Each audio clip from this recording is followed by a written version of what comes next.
439, Chapter 53 of The Count of Monte Cristo. Book talk begins at 8:51.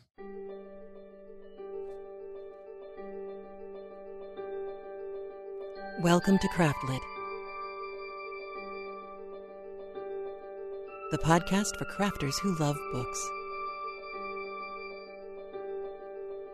My name is Heather Ordover, and I'm podcasting from where the Delaware River meets the Old York Road, New Hope, Pennsylvania.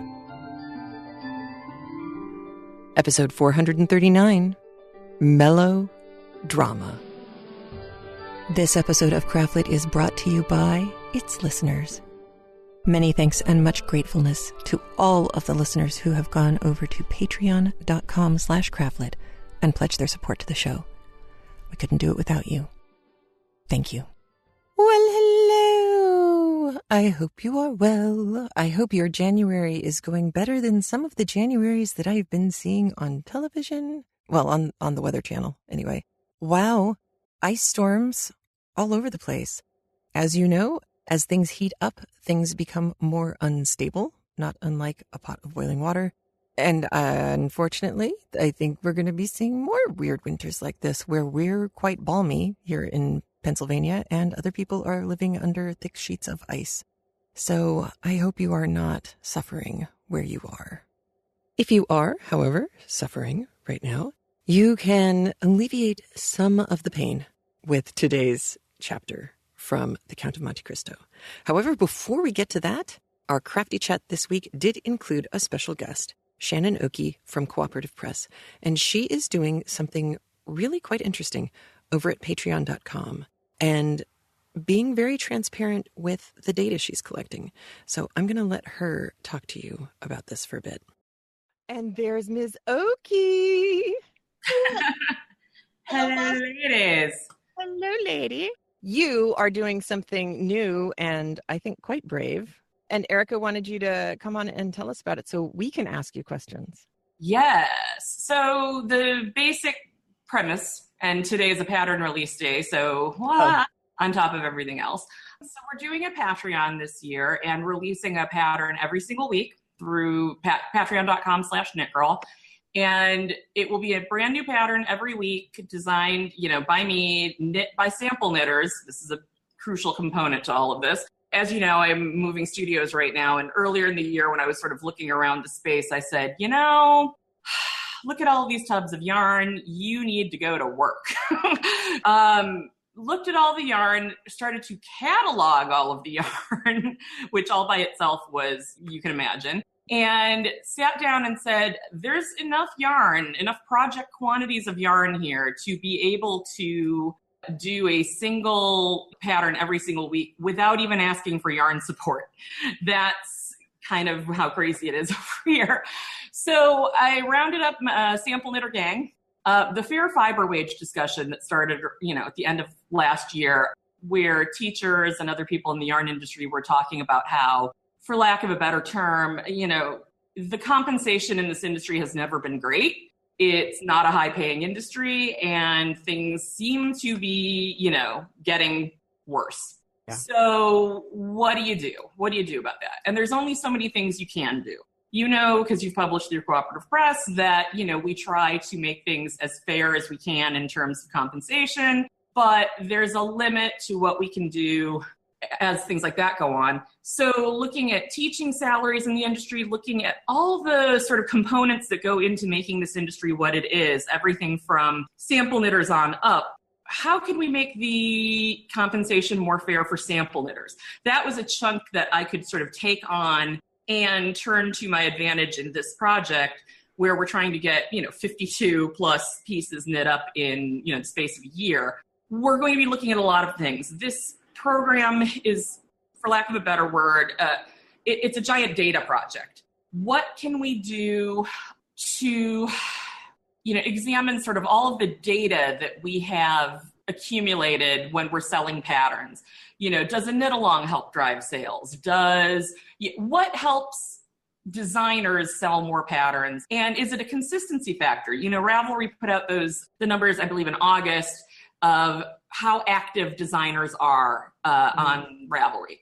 At any given time, there are this many active designers and there are this many inactive designers. Is it a frequency thing? Is it a just constantly being in the eye of everyone thing? Well, if we're releasing a pattern a week, we've already got that variable locked in. Right. Number one. Number two, what sort of data can we mine from this? Is, like I said, is a knit along going to drive sales? Is the type of pattern it is going to drive sales? Well, the sort of radical transparency thing here is for the patrons who are supporting us in the project, they're going to get all these numbers. How many patterns actually got sold? What did we pay the knitter? What did we pay the photographer? What did we pay? All of these people who go into producing a pattern that are sort of invisible to the naked eye right now. How do those people get compensated and how much? And as you know, sometimes you'll spend X amount releasing a pattern and then it sells 2 copies. Well, that's a factor. And is that something that drives people to drop out of the industry? What are all of the data portions that we can gather up over the course of a year, analyze, and then present back to people in an actual usable form? So that's the project in a nutshell. And yeah, it just started as studio cleaning and got way bigger. So that's so funny that it started there. It's kind of wild because if you think about it, from producing the Defarge books, just wrangling X number of designers together into one project is one big undertaking. And we're in the process of working on Sherlock together right now. Yes, Erica, we're really still working on Sherlock. But what other things can we look at? What other things can we analyze? I have a lot of people who are real data nerds stepping up to say, oh, this is my jam. What can I do? How can I help? I, have this experience. How can we use it? Like, that's amazing to me. So yeah, it's kind of going to be a super cool project by the time it's done. Right now, because, this is only the second week we're releasing a pattern. Right. There's not a lot of data to play with yet. But we're still actively soliciting. What do you want to know? Can we go out and interview a specific designer about something that you want to know about? Is there someone like, for example, Nora Gahn, right? Nora, she's a design director for a yarn company. Nora can't possibly be knitting all of her own samples.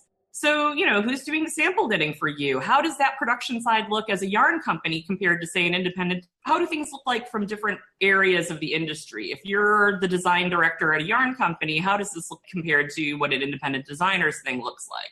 I think it's such an interesting idea to have part of the process of what you're doing be peeling back the veil. This transparency thing that you're doing, I think it's remarkable because one of the things about Patreon that I like is that there's a conversation that happens. So people can write messages to you within the Patreon framework and not just respond to the things that you post, the kind of, I like learning about this, we need to know more about that. But they can respond to the numbers in meaningful and useful ways for us. For a while when we were kicking around, the ideas of how to structure this, nobody needs 52 new patterns. We've all got a knitting list a mile long already. But what I think the thing that people want to, pay for or want to know about is what I'm calling the nosiness factor. What you know as well as I do, things like that. People want to know the behind the scenes things. They want to know, how these things are put together and structured, how these things work. And if that's the case, then maybe that's what they're paying for and not necessarily, they're getting a great pattern. Excellent. But what else are they paying for? Well, in my opinion, they're paying for that nosiness factor. What things can we, find out for them that they are going to be interested in? So there's more about that over on the Crafty Chat live stream for episode 439. And in fact, the link in the show notes will take you directly to the section where Shannon popped up. So you can just watch that if that's what you'd like to see, because she did go into more detail about it. There's a lot going on in the crafty book publishing designer world right now that you may or may not hear rumblings of. I know Krista Nicolas, who's a wonderful designer and dyer, and she's got really cool stuff. She's on a hiatus, for lack of a better word, from designing for a little while because she is experiencing some of the same things that we and Cooperative Press have been experiencing as well. So it's an interesting time to be working in this field. And I will link to Krista Nicholas's blog post about all of this as well.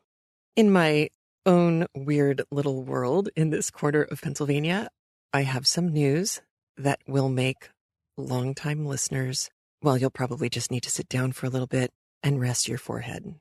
because this past weekend when we went and saw the movie Hidden Figures, which I highly recommend, holy smoke, was it great? Ah, fantastic. Before we saw the movie, my son drove around the parking lot with me in the car for the first time because he has his learner's permit. Yes, that is correct. For those of you who have stuck with Craftlit for all these years, you may recall that when this podcast started, he was 6. And it is one thing to say those numbers and say, oh, yeah, well, of course, it's been 10, almost 11 years, so of course he would have grown up in that time. It's another thing entirely to have been getting really marvelous advice from you about his challenges with learning how to read and our challenges with homeschooling, and now to have a almost 6 foot tall 16-year-old driving the car with me in the passenger seat. It is head spinning, and it's head spinningly fast. It feels like yesterday. I sound like a cliche, but I know you know what I mean. And I also know that those of you who have come to Craftlit more recently, but have gone back and listened to the old episodes all the way up till now, your head is probably spinning just as much as everyone else's because you've compressed 10 years of audio into a shorter period of time. And that's a little weird. So I'm still in shock. I don't know how I feel about any of this, but I thought I should let you know. And the corollary to that shock, of course, is that my younger son is about to turn 13. So there's a bar mitzvah pending. More on that as we get a grip. And luckily, this actually does kind of tie into our chapter today because our chapter is one of melodrama, but not melodrama of the, I can't pay the rent. You must pay the rent. I'll pay the rent. Not that kind. It's more melodrama in that the setting is one that is utilizing melodrama. But remember, this is earlier in the 1800s. So the kind of melodrama that we're looking at isn't the penny dreadful type of melodrama. It's still got a little bit more substance to it. Probably Gothic, probably capital R Romantic, not so much cheeseball melodrama that you get later. So let's hop to it. Chapter 53 of The Count of Monte Cristo. This chapter, following up on toxicology, which remains one of my favorite chapters. Did it sit with you, too? Did you think back to it from time to time during the week? I sure did. I just thought the writing in that one was so unique for the time period. Not just because of the female character that Dumas created, and there's another female character coming up in today's chapter that will blow your socks off as well, but because he allowed her to both say and to not say things. And sometimes the things that he doesn't have them say are the important ones. And there's a few more instances of that in today's chapter as well. As far as things that you should know before jumping into it, one of them is that we are going back to the opera. This time it's the Paris Opera. And Dumas, not surprisingly, is giving his readers an opportunity to perhaps have an experience that they wouldn't otherwise be able to afford or to have. Getting to the opera was a thing, and it was a rich people thing, and a lot of Dumas' readers were not going to be those people. So he chose an interesting opera to share in this chapter. It is called Robert le Diable, Robert the Devil. This actually goes back to an older story. It's kind of riffing on a knight of old, kind of vaguely Tristan and Isolde kind of story with, lots of intrigue and stuff. And for those of you who listened to Canterbury Tales over on the premium feed when we did it, The Knight's Tale, do you remember? It was the love story, the two guys, the one girl, fairly cheeseball of itself. I picked up some resonance of The Knight's Tale in this description of the opera as well. I am linking out to a description if you care to find out more. Robert Le Diable was evidently connected to William the Conqueror's father at one point. It was a big lot of research to do. And I got to a point where I realized that ultimately it probably didn't matter so much that that was the opera. What did matter, I think, is that it's a real opera. It was really still very new when this book was being written. It was groundbreaking It had special effects, and it had music, and it had all sorts of cool things happening on stage, and it had drama to capital. Wow, that was drama. And it also had a particular singer, Nicolas Levasseur. I've included in the show notes an embedded photograph of this actor playing his role, Bertrand, in this opera. He's the one on the far left. And if you look at the picture, well, you might arrive at the same conclusion that I arrived at, which is, if I was going to go see this opera, I'd want to make sure I saw it with him and not the understudy, because the guy looks interesting, and I'm kind of curious to find out how he does in a part like this. He looks like he would be very intriguing. So that's part of, I think, why Dumas included this opera. I also think he included this opera because it's big, it was loud, there's a love story and a sub-love story, but it's also a compelling drama of behaving badly, and some people get punished and some people don't. And that's all fine, but it's also because it is a big, dramatic opera.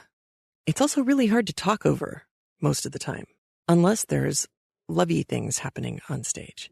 To summarize the act structure in this particular opera, it's 5-act opera. You know, usually when you do a 3-act structure, the first act is the exposition. The second act is all of the challenges and drama and the tangling of the stories. And then the third act is the untangling, the denouement. Sometimes the climax happens at the end of the second act, sometimes at the beginning or near the beginning of the third act. But ultimately, it comes down to that Fitzgerald quote that Americans don't like second acts. And that what he meant in a 3-act structure was, we like getting to know the people. We like watching them fall in love. And we like watching them live happily ever after. We like all the problems being fixed. But we don't really like the messy middle quite so much. That idea resonates with one line in this entire chapter. And the line comes close to the end. In order for you to put that line into perspective, you need to know what's going on in the acts. So, in brief, Act 1 gives us the lay of the land. We get our main characters and our secondary characters in. We are introduced to all of the many characters in the show, and we start to get the first layers of conflict laid out for us. We find out that Bertrand is potentially an Iago character, and that Robert, of the play's name, is in love with the princess, and all sorts of complications ensue. Act 2, Robert and Isabella are separated and brought back together again, so this is Robert and the princess, and all of this seems to have something to do with Bertram. And Alice, who is the love interest for Robert's attendant, is the one who seems to be aware of the most machinations behind the scene. And so she turns out to be interesting in Act 3. Still, by the end, it is not looking so good for Isabella and Robert. Isabella is very sad, but not one to despair. She instead sings a song in praise of chivalry. Act 3, Bertram, the mysterious Bertram, does his best Iago impersonation and messes with absolutely everyone's life, to the point where he takes the attendant and sends him off to try and get him to marry somebody else, abandoning Alice. Remember, the one from Act 2 who seemed to know what was going on. He then goes into a cave to commune with the spirits of hell, right? So then Alice shows up. She hears this strange chant after she's done singing. She hears this strange chanting going on, and it turns out that Bertram is going to have to get Robert to sign his soul over to the devil, or Bertram, the father, will lose his son, Robert, forever. That didn't make a lot of sense to me, but there it is. At this point, Bertram realizes that Alice has heard everything. He threatens her and makes her promise not to say anything. Robert shows up. Alice cannot tell him what's going on.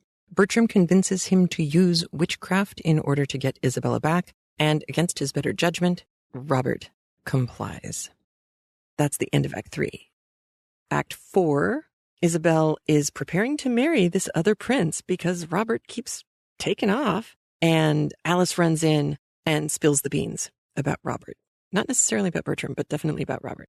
She's interrupted when this prince's guys show up with all the wedding presents. And at the same time, Robert arrives, and using the power of witchcraft, he freezes everyone except for Isabel and himself, which, when you think of it, that had to look pretty cool on stage back then, because they didn't have any kind of external generation of that special effect. It would just be a very loud and large company of people suddenly freezing. And truly, at that point, your attention is going to be riveted on the two people who can move. And that would look really cool. In doing this, Robert is a little freaked out by his own power. He's not so sure it was such a great idea, and confesses to Isabel that witchcraft is being used on his behalf. He begs her not to toss him out. She says she loves him and implores him to repent. He breaks the branch in half. The spell is broken, and he's taken into custody. Act 5. You get the requisite monks coming in to extol the power of the church.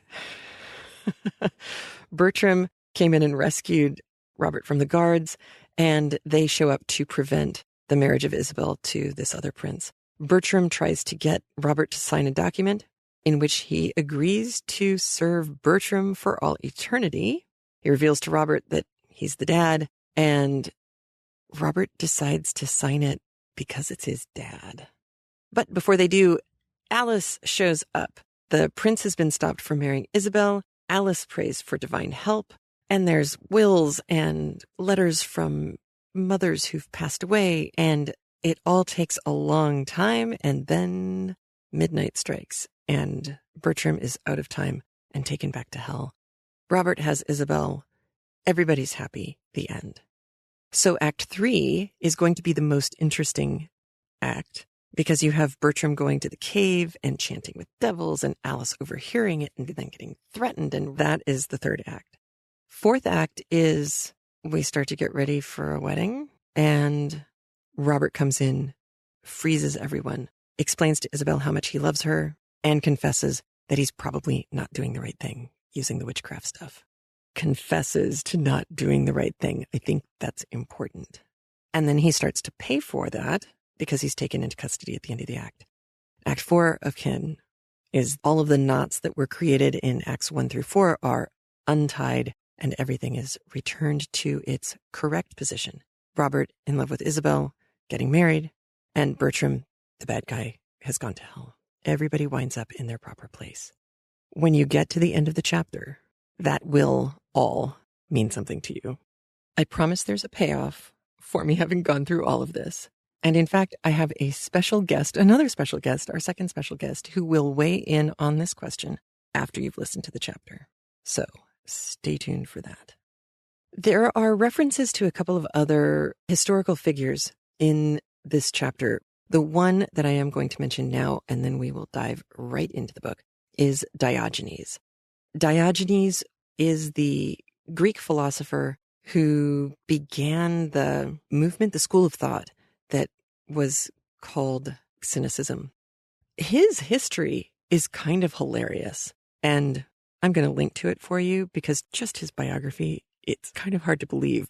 He was certainly a character, but his branch of philosophy eventually morphed when it came into contact with other philosophers into Stoicism. So from cynicism to Stoicism. Now, just like with last week's chapter, listen very closely to how especially women are described in this chapter. You're going to see the Countess G once again. She was at the opera in Rome, and she was the one who thought that the Count was a vampire. So you'll hear from her again. She's always fun. And we know her, so you don't have to pay a whole lot of attention to how she's being described. New women, though, or women with whom you are mostly unfamiliar, do pay attention to how they're characterized, both by Dumas' third-person narration description, but also by how other people seem to be characterizing them. There's some interesting stuff going on, and I will check in with you after we listen to the chapter and see if you caught on to what Dumas is setting up here. All right, chapter 53, Count of Monte Cristo. So much fun. Here we go. Chapter 53. Robert le Diable. The pretext of an opera engagement was so much the more feasible, as there chanced to be on that very night a more than ordinary attraction at the Académie Royale. Levasseur, who had been suffering under severe illness, made his reappearance in the character of Bertrand, and as usual the announcement of the most admired production of the favourite composer of the day had attracted a brilliant and fashionable audience. Morcerf, like most other young men of rank and fortune, had his orchestra stall, with the certainty of always finding a seat in at least a dozen of the principal boxes occupied by persons of his acquaintance. He had, moreover, his right of entry into the omnibus box. Chateau Renaud rented a stall beside his own, while Beauchamp, as a journalist, had unlimited range all over the theatre. It happened that on this particular night the minister's box was placed at the disposal of Lucien Debray, who offered it to the Comte de Morcerf, who again, upon his mother's rejection of it, sent it to Danglars, with an intimation that he should probably do himself the honour of joining the Baroness and her daughter during the evening, in the event of their accepting the box in question. The ladies received the offer with too much pleasure to dream of a refusal. To no class of persons is the presentation of a gratuitous opera box more acceptable than to the wealthy millionaire who still hugs economy while boasting of carrying a king's ransom in his waistcoat pocket. Danglars had, however, protested against showing himself in a ministerial box, declaring that his political principles and his parliamentary position as member of the opposition party would not permit him so to commit himself. The Baroness had, therefore, dispatched a note to Lucien Debray, bidding him call for them, it being wholly impossible for her to go alone with Eugénie to the opera. There is no gainsaying the fact that a very unfavourable construction would have been put upon the circumstance if the two women had gone without escort, while the addition of a third, in the person of her mother's admitted lover, enabled Mademoiselle Danglars to defy malice and ill nature. One must take the world as one finds it. The curtain rose, as usual, to an almost empty house, it being one of the absurdities of Parisian fashion never to appear at the opera until after the beginning of the performance, so that the first act is generally played without the slightest attention being paid to it, that part of the audience already assembled being too much occupied in observing the fresh arrivals, while nothing is heard but the noise of opening and shutting doors and the buzz of conversation. "Surely," said Albert, as the door of a box on the first circle opened, "that must be the Countess G." "And who is the Countess G?" inquired Chateau Renaud. "What a question! Now, do you know, Baron, I have a great mind to pick up quarrel with you for asking it. As if all the world did not know who the Countess G was." "Ah, to be sure," replied Chateau Renaud. "The lovely Venetian, is it not? Herself." At this moment the Countess perceived Albert, and returned his salutation with a smile. "You know her, it seems," said Chateau Renaud. "France introduced me to her at Rome," replied Albert. "Well, then, will you do as much for me in Paris as France did for you in Rome?" "With pleasure." There was a cry of "Shut up!" from the audience. This manifestation on the part of the spectators of their wish to be allowed to hear the music produced not the slightest effect on the two young men, who continued their conversation. "The Countess was present at the races in the Champ de Mars," said Chateau Renaud. "Today?" "Yes." "Bless me, I quite forgot the races. Did you bet?" "Oh, merely a paltry 50 louis." "And who was the winner?" "Nautilus. I staked on him." "But there were 3 races, were there not?" "Yes, there was the prize given by the Jockey Club, a gold cup, you know, and a very singular circumstance occurred about that race." "What was it?" "Oh, shut up!" again interposed some of the audience. "Why, it was a won by a horse and rider utterly unknown on the course." "Is that possible?" "True as day. The fact was, nobody had observed a horse entered by the name of Vampa, or that of a jockey styled Job, when at the last moment a splendid roan, mounted by a jockey about as big as your fist, presented themselves at the starting post. They were obliged to stuff at least 20 pounds weight of shot in the small rider's pockets to make him wait. But with all that he outstripped Ariel and Barbar, against whom he ran, by at least 3 whole lengths. And was it not found out at last to whom the horse and jockey belonged? No. You say that the horse was entered under the name of Vampa. Exactly, that was the title. Then, answered Albert, I am better informed than you are, and know who the owner of that horse was. Shut up there! Cried the pit in the chorus, and this time the tone and manner in which the command was given betokened such growing hostility that the 2 young men perceived, for the first time, that the mandate was addressed to them. Leisurely turning round, they calmly scrutinized the various countenances around them as though demanding some one person who would take upon himself the responsibility of what they deemed excessive impertinence. But as no one responded to the challenge, the friends turned again to the front of the theatre, and affected to busy themselves with the stage. At this moment the door of the minister's box opened, and Madame Danglars, accompanied by her daughter, entered, escorted by Lucien Debray, who assiduously conducted them to their seats. "Ha, ha!" said Château Renaud. "Here comes some friend of yours, Viscount. What are you looking at there? Don't you see they are trying to catch your eye?" Albert turned around just in time to receive a gracious wave of the fan from the Baroness. As for Mademoiselle Eugénie, she scarcely vouchsafed to waste the glances of her large black eyes even upon the business of the stage. "I tell you what, my dear fellow," said Château Renaud, "I cannot imagine what objection you can possibly have to Mademoiselle Danglars. That is, setting aside her want of ancestry and somewhat inferior rank, which, by the way, I don't think you care very much about. Now, barring all that, I mean to say, she is a deuced fine girl." "Handsome, certainly," replied Albert, "but not to my taste, which, I confess, inclines to something softer, gentler, and more feminine." "Ah, well," exclaimed Château Renaud, who, because he had seen his 30th summer, fancied himself duly warranted in assuming a sort of paternal air with his more youthful friend. "You young people are never satisfied. Why, what would you have more?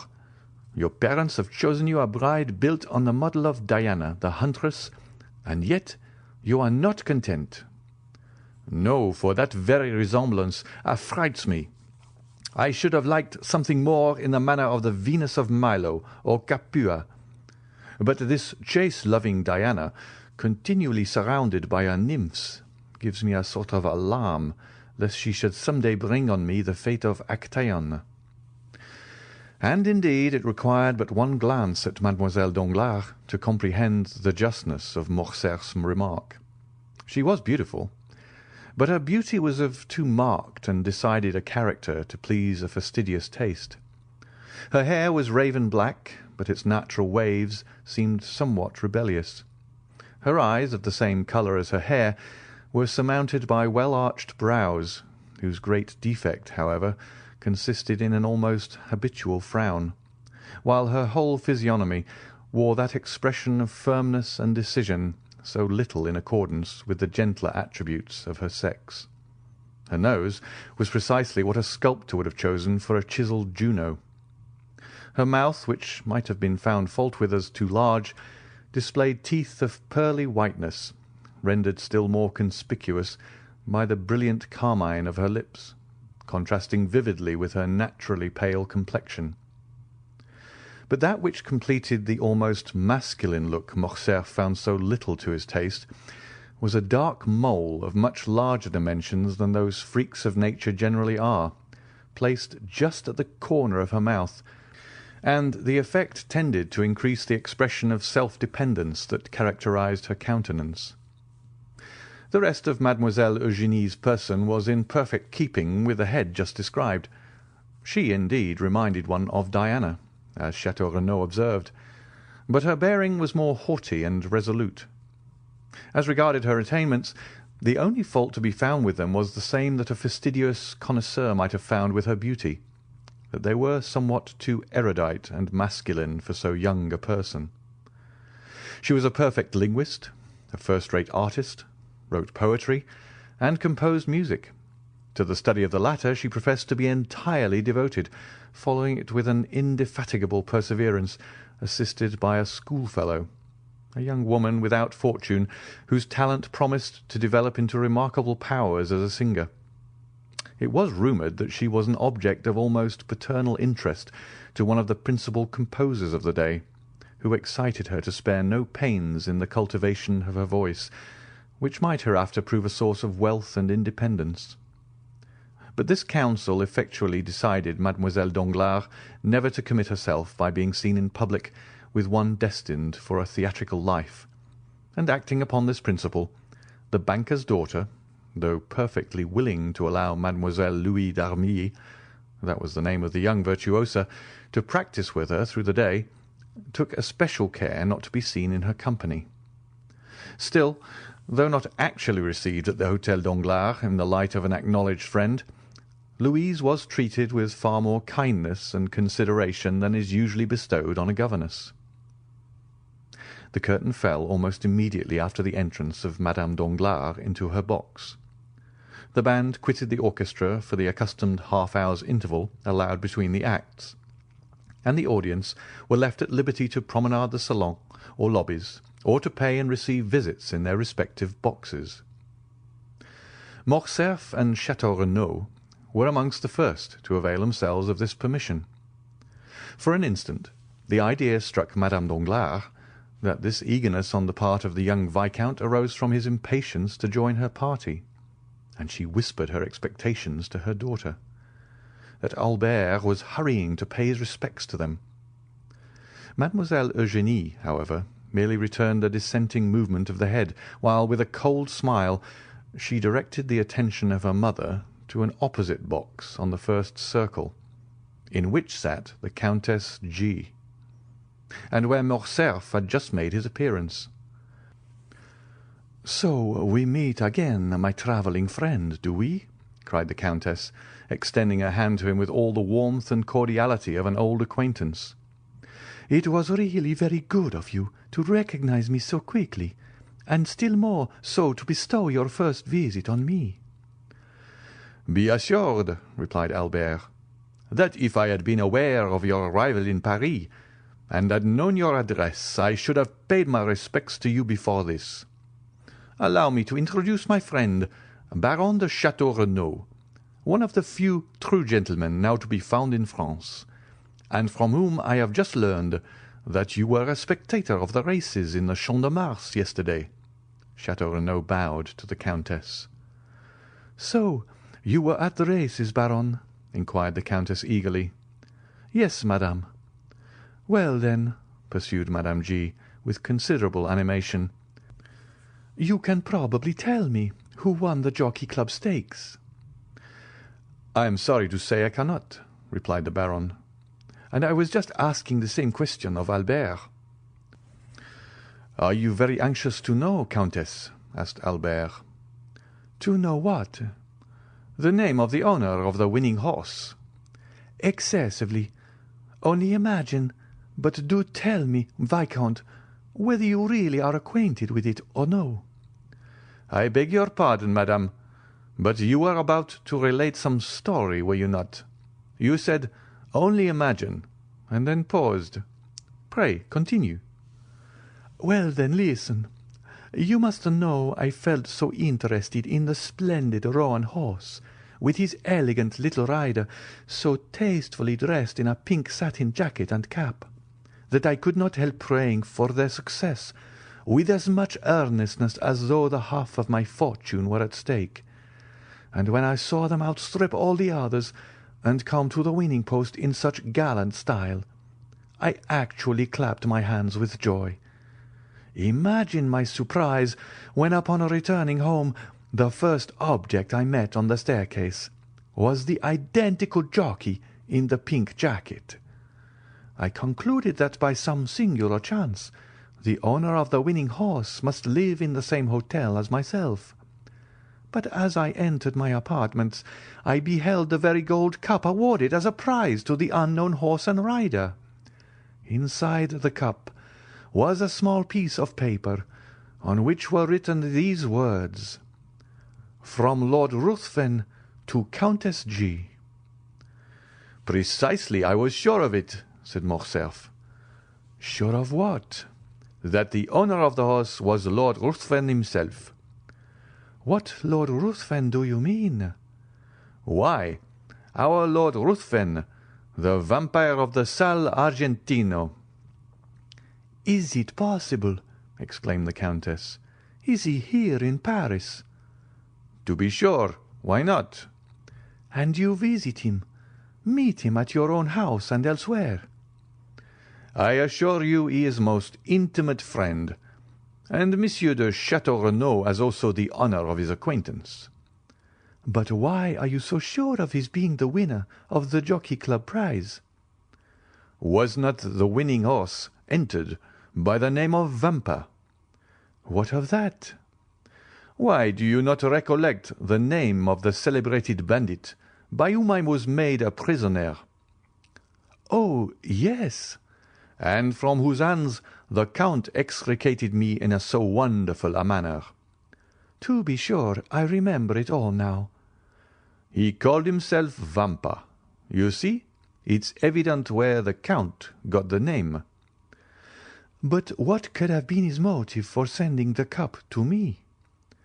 "In the first place, because I had spoken much of you to him, as you may believe, and in the second, because he delighted to see a countrywoman take so lively an interest in his success."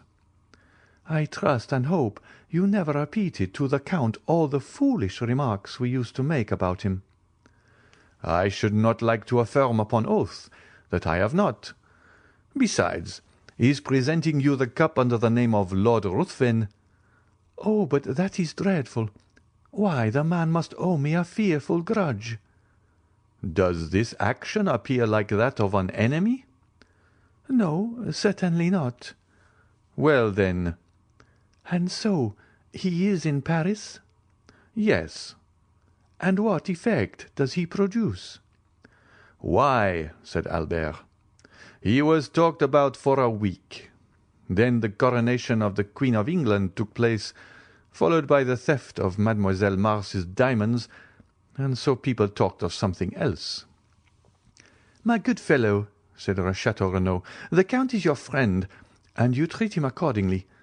Do not believe what Albert is telling you, Countess. So far from the sensation excited in the Parisian circles by the appearance of the Count of Monte Cristo having abated, I take upon myself to declare that it is as strong as ever. His first astounding act upon coming amongst us was to present a pair of horses worth 32,000 francs to Madame Danglars. His second, the almost miraculous preservation of Madame de Villefort's life. Now it seems that he has carried off the prize awarded by the Jockey Club.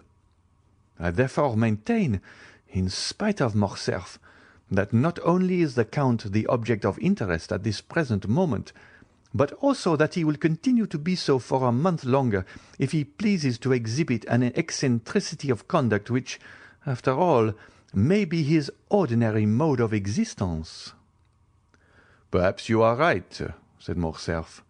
"Meanwhile, who is in the Russian ambassador's box?" "Which box do you mean?" asked the Countess. "The one between the pillars on the first tier. It seems to have been fitted up entirely afresh." "Did you observe anyone during the first act?" asked Château Renaud. "Where?" "In that box." "No," replied the Countess. "It was certainly empty during the first act." Then, resuming the subject of their previous conversation, she said, "And so you really believe it was your mysterious Count of Monte Cristo that gained the prize?" "I am sure of it." "And who afterwards sent the cup to me?" "Undoubtedly." "But I don't know him," said the Countess. "I have a great mind to return it." "Do no such thing, I beg of you. He would only send you another, formed of a magnificent sapphire, or hollowed out of a gigantic ruby. It is his way, and you must take him as you find him." At this moment the bell rang to announce the drawing up of the curtain for the second act. Albert rose to return to his place. "Shall I see you again?" asked the Countess. "At the end of the next act, with your permission. I will come and inquire whether there is anything I can do for you in Paris."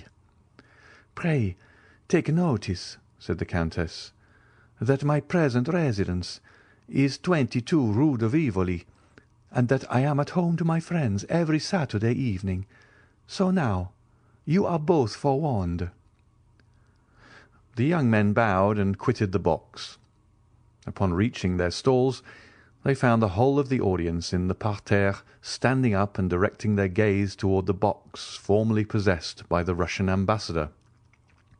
A man of from 35 to 40 years of age, dressed in deep black, had just entered, accompanied by a young woman dressed after the Eastern style. The lady was surpassingly beautiful, while the rich magnificence of her attire drew all eyes upon her. "Hullo," said Albert. "It is Monte Cristo and his Greek." The strangers were indeed no other than the Count and Haydée. In a few moments the young girl had attracted the attention of the whole house, and even the occupants of the boxes leaned forward to scrutinize her magnificent diamonds. The second act passed away during one continued buzz of voices, one deep whisper intimating that some great and universally interesting event had occurred. All eyes, all thoughts were occupied with the young and beautiful woman, whose gorgeous apparel and splendid jewels made a most extraordinary spectacle. Upon this occasion an unmistakable sign from Madame Danglars intimated her desire to see Albert in her box directly the curtain fell on the second act, and neither the politeness nor good taste of Morcerf would permit his neglecting an invitation so unequivocally given. At the close of the act he therefore went to the Baroness. Having bowed to the two ladies, he extended his hand to Debray. By the Baroness he was most graciously welcomed, while Eugénie received him with her accustomed coldness. "My dear fellow," said Debray, "you have come in the nick of time. There is Madame overwhelming me with questions respecting the Count. She insists upon it that I can tell her his birth, education, and parentage, where he came from, and whither he is going. Being no disciple of Cagliostro, I was wholly unable to do this. So, by way of getting out of the scrape, I said, 'Ask Morcerf. He has got the whole history of this beloved Monte Cristo at his fingers.' Whereupon the Baroness signified a desire to see you." "Is it not almost incredible," said Madame Danglars, "that a person having at least 500,000 of Secret Service money at his command should possess so little information?" "Let me assure you, madame," said Lucien, "that had I really the sum you mention at my disposal, I would employ it more profitably than in troubling myself to obtain particular respecting the Count of Monte Cristo, whose only merit in my eyes consists in his being twice as rich as a nabob. However, I have turned the business over to Morcerf, so pray settle it with him as may be most agreeable to you. For my own part, I care nothing about the Count or his mysterious doings." "I am very sure no nabob would have sent me a pair of horses worth 32,000 francs, wearing on their heads 4 diamonds valued at 5,000 francs each." "He seems to have a mania for diamonds," said Morcerf, smiling, "and I verily believe that, like Potemkin, he keeps his pockets filled for the sake of strewing them along the road, as Tom Thumb did his flintstones." "Perhaps he has discovered some mine," said Madame Danglars. "I suppose you know he has an order for unlimited credit on the Baron's banking establishment." "I was not aware of it," replied Albert, "but I can readily believe it." "And further, that he stated to Monsieur Danglars his intention of only staying a year in Paris, during which time he proposed to spend 6 millions. He must be the Shah of Persia, travelling incog. Have you noticed the remarkable beauty of the young woman, Monsieur Lucien? Inquired Eugénie. I really never met with one woman so ready to do justice to the charms of another as yourself, responded Lucien, raising his lorgnette to his eye. A most lovely creature, upon my soul, was his verdict. Who is this young person, Monsieur de Morcerf? inquired Eugénie. Does anybody know? Mademoiselle, said Albert, replying to this direct appeal, I can give you very exact information on that subject, as well on most points relative to the mysterious person of whom we are now conversing. The young woman is a Greek. So I should suppose by her dress. If you know no more than that, everyone here is as well formed as yourself. I am extremely sorry you find me so ignorant a cicerone, replied Morcerf. But I am reluctantly obliged to confess. I have nothing further to communicate. Yes, stay. I do know one thing more, namely, that she is a musician. For one day, when I chanced to be breakfasting with the Count, I heard the sound of a guzla. It is impossible that it could have been touched by any other finger than her own. Then your Count entertains visitors, does he? asked Madame Danglars. Indeed he does, and in a most lavish manner, I can assure you. I must try and persuade Monsieur Danglars to invite him to a ball or dinner, or something of the sort, that he may be compelled to ask us in return. What?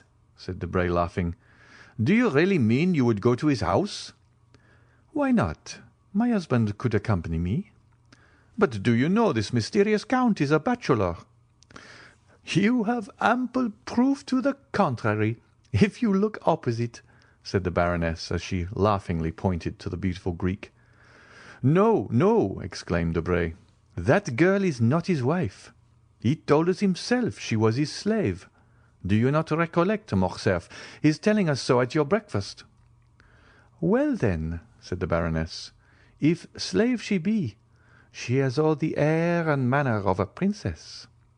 Of the Arabian Nights, if you like. But tell me, my dear Lucien, what it is that constitutes a princess? Why, diamonds, and she is covered with them. To me she seems overloaded, observed Eugénie. She would look far better if she wore fewer, and we should then be able to see her finely formed throat and wrists.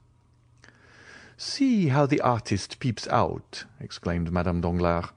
My poor Eugénie, you must conceal your passion for the fine arts. I admire all that is beautiful, returned the young lady. What did you think of the Count? inquired Debray. He is not much amiss, according to my ideas of good looks. The Count, repeated Eugénie, as though it had not occurred to her to observe him sooner. The Count? Oh, he is so dreadfully pale. I quite agree with you, said Morcerf. And the secret of that very pallor is what we want to find out. The Countess G. insists upon it that he is a vampire. Then the Countess G. has returned to Paris, has she? inquired the Baroness. Is that she, mamma? asked Eugénie, almost opposite to us, with that profusion of beautiful light hair? Yes, said Madame Danglars, that is she. Shall I tell you what you ought to do, Morcerf? Command me, madame. Well, then, you should go and bring your Count of Monte Cristo to us. What for? asked Eugénie. What for? Why, to converse with him, of course. Have you really no desire to meet him? None whatever, replied Eugénie. Strange child, murmured the Baroness. He will very probably come of his own accord, said Morcerf. There, do you see, madame? He recognizes you and bows. The Baroness returned the salute in the most smiling and graceful manner. Well, said Morcerf, I may as well be magnanimous and tear myself away to forward your wishes. Adieu. I will go and try if there are any means of speaking to him. Go straight to his box. That will be the simplest plan. But I have never been presented. Presented to whom? To the beautiful Greek. You say she is only a slave. While you assert that she is a queen, or at least a princess. No, I hope that when he sees me leave you, he will come out. That is possible. Go. I am going, said Albert, as he made his parting bow. Just as he was passing the Count's box, the door opened, and Monte Cristo came forth. After giving some directions to Ali, who stood in the lobby, the Count took Albert's arm, carefully closing the box door. Ali placed himself before it, while a crowd of spectators assembled around the Nubian. "Upon my word," said Monte Cristo, "Paris is a strange city, and the Parisians are a very singular people. See that cluster of persons collected around poor Ali, who is as much astonished as themselves.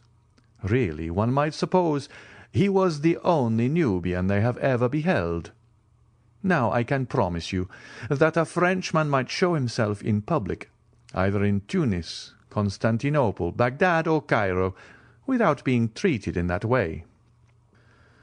That shows that the Eastern nations have too much good sense to waste their time and attention on objects undeserving of either.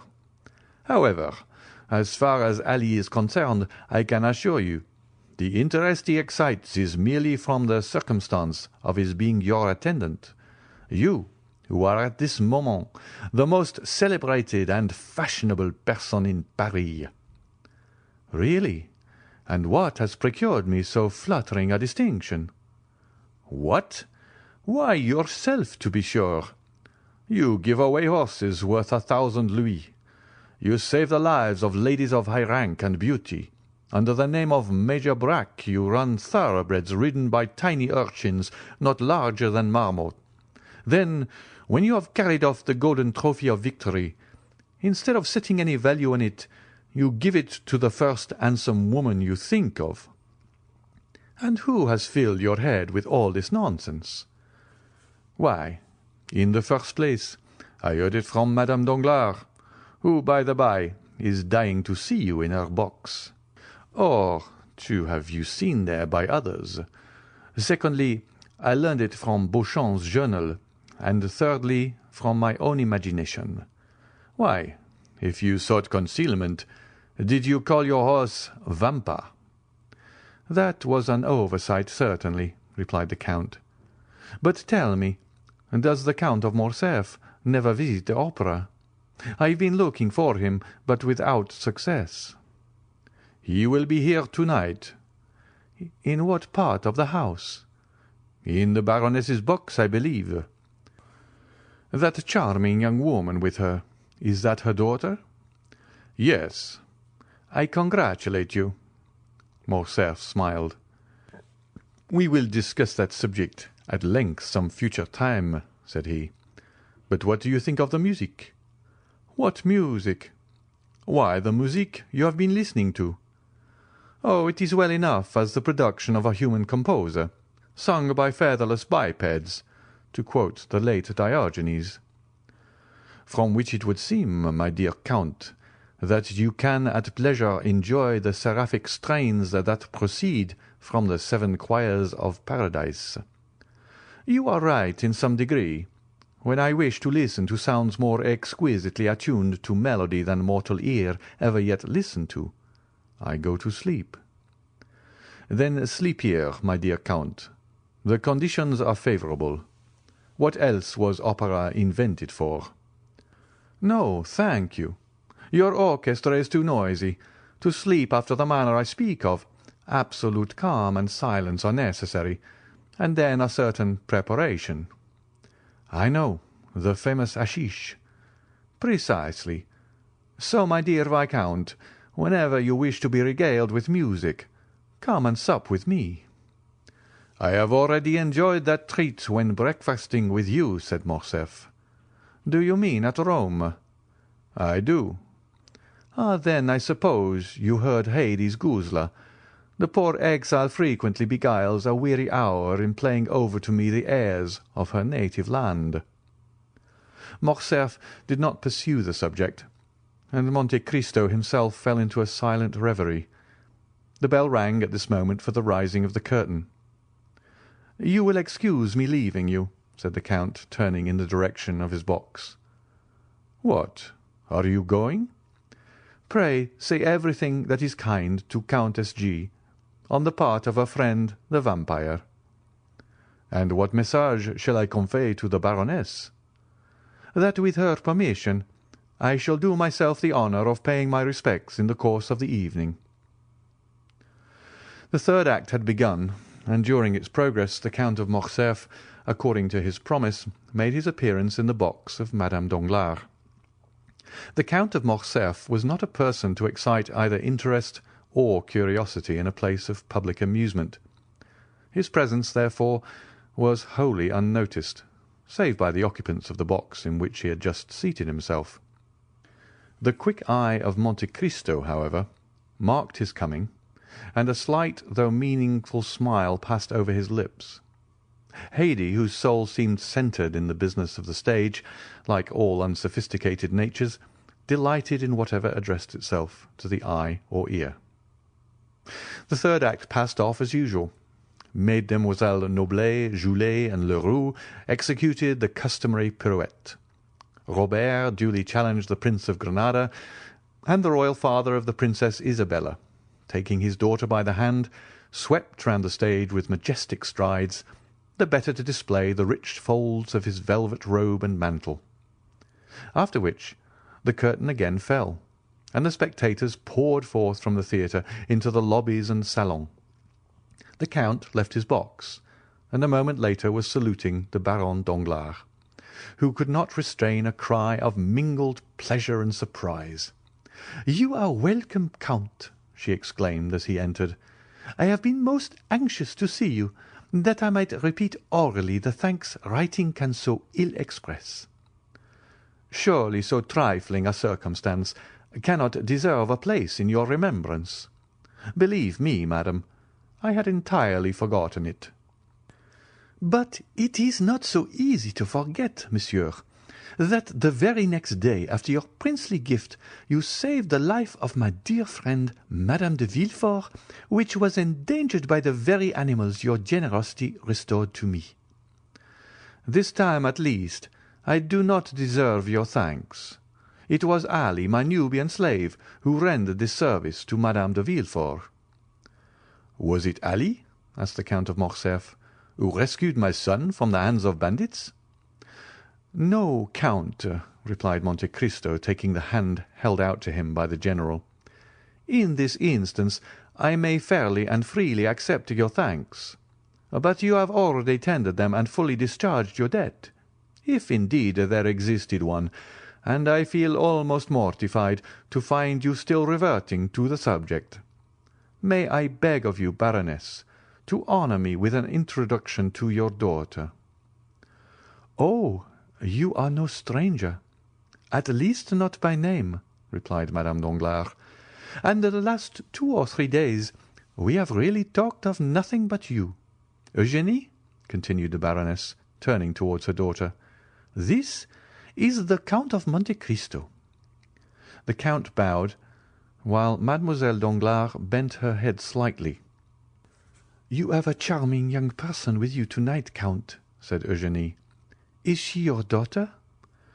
"No, mademoiselle," said Monte Cristo, astonished at the coolness and freedom of the question. "She is a poor unfortunate Greek, left under my care." "And what is her name?" "Haydée," replied Monte Cristo. "A Greek?" murmured the Count of Morcerf. "Yes, indeed, Count," said Madame Danglars. "And tell me, did you ever see at the court of Ali Tepelini, whom you so gloriously and valiantly served, a more exquisite beauty or richer costume?" "Did I hear rightly, monsieur," said Monte Cristo, "that you served at Yanina?" "I was Inspector General of the Pasha's troops," replied Morcerf, "and it is no secret that I owe my fortune, such as it is, to the liberality of the illustrious Albanese chief." "But look!" exclaimed Madame Danglars. "Where?" stammered Morcerf. "There," said Monte Cristo, placing his arms around the Count and leaning with him over the front of the box, just as Haydée, whose eyes were occupied in examining the theatre in search of her guardian, perceived his pale features close to Morcerf's face. It was as if the young girl beheld the head of Medusa. She bent forwards as though to assure herself of the reality of what she saw, then, uttering a faint cry, threw herself back in her seat. The sound was heard by the people about Ali, who instantly opened the box door. "Why, Count," exclaimed Eugénie, "what has happened to your ward? She seems to have been taken suddenly ill." "Very probably," answered the Count, "but do not be alarmed on her account. Haydée's nervous system is delicately organized, and she is peculiarly susceptible to the odours even of flowers. Nay, there are some which cause her to faint if brought into her presence. However," continued Monte Cristo, drawing a small phial from his pocket, "I have an infallible remedy." So saying, he bowed to the Baroness and her daughter, exchanged a parting shake of the hand with Debray and the Count, and left Madame Danglars' box. Upon his return to Haydée, he found her still very pale. As soon as she saw him, she seized his hand. Her own hands were moist and icy cold. "Who was it you were talking with over there?" she asked. "With the Count of Morcerf," answered Monte Cristo. "He tells me he served your illustrious father, and that he owes his fortune to him." "Wretch!" exclaimed Haydée, her eyes flashing with rage. "He sold my father to the Turks, and the fortune he boasts of was the price of his treachery. Did you not know that, my dear lord?" "Something of this I heard in Epirus," said Monte Cristo, "but the particulars are still unknown to me. You shall relate them to me, my child. They are, no doubt, both curious and interesting." "Yes, yes, but let us go. I feel as though it would kill me to remain long near that dreadful man." So saying, Haydée arose, and wrapping herself in her burnous of white cashmere embroidered with pearls and coral, she hastily quitted the box at the moment when the curtain was rising upon the fourth act. "Do you observe," said the Countess G. to Albert, who had returned to her side, "that man does nothing like other people. He listens most devoutly to the third act of Robert le Diable, and when the fourth begins, takes his departure." End of chapter 53. All right, I promised you another special guest. Here I have our craftlit master of the 5-act structure, Aaron Ziegler, from the Chop Bard podcast, to whom I posed this question. Why does the Countess G make this crack about the Count of Monte Cristo, paying so much attention to the third act and leaving as soon as the fourth started? This is what Aaron had to say.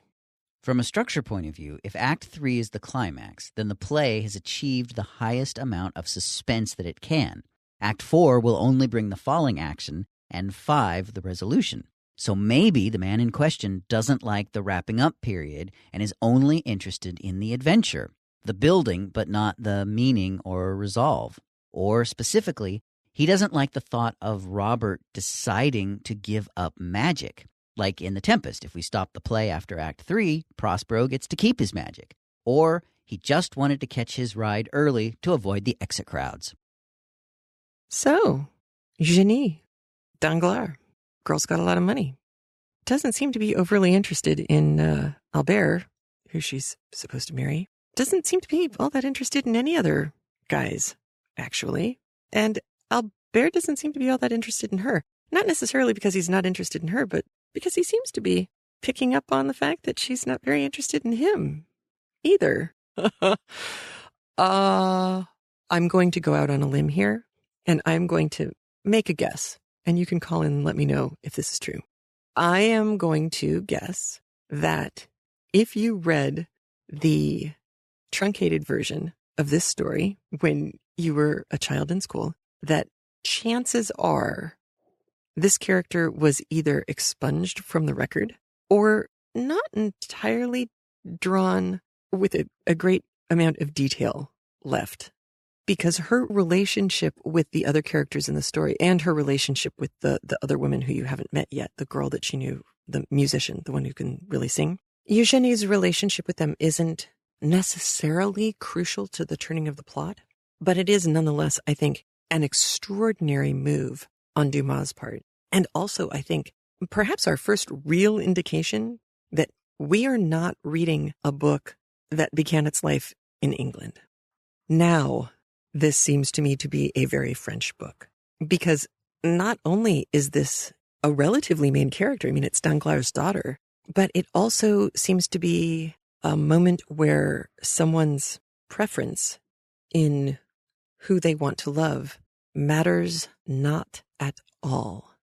And we know from so many movies and dramas and other novels from the late 17th and into the 1800s, we know that love and courtship and the royal court dealt with all of these relationships between men and women on a slightly freer basis than we saw in books that were written in England at the same time. And I think this character really proves that difference. So, vive la différence. And I think that's it. Oh, no, I did want to say Potemkin, like Potemkin. He keeps his pockets filled for the sake of stringing them along the road. This is because Ide was wearing a bunch of diamonds, and Albert and his friends were talking. And the comment was, the Count of Monte Cristo sure seems to like his diamonds. And Morcerf says he seems to have a mania for diamonds, and I verily believe that, like Potemkin, he keeps his pockets filled for the sake of strewing them along the road. Potemkin was a lover of Catherine the Great. He had moved up from kind of a middle-class family up into a position of some amount of power once Catherine's eye had been cast happily upon him. And he really, really, really liked rich things like diamonds. And I'm sure if he could have lined his pockets with diamonds, he would have been more than happy to. But I'm linking back to a page on him. I'm still looking for information on the Tom Thumb thing. So if you know how that referred to Tom Thumb and Flint, I was reading as many Tom Thumb stories as I could find from England, but I did not get anything on this. If you do find anything, feel free to call in at 206-350-1642. You can leave questions, you can leave comments, you can leave answers to the Tom Thumb question, and anything else.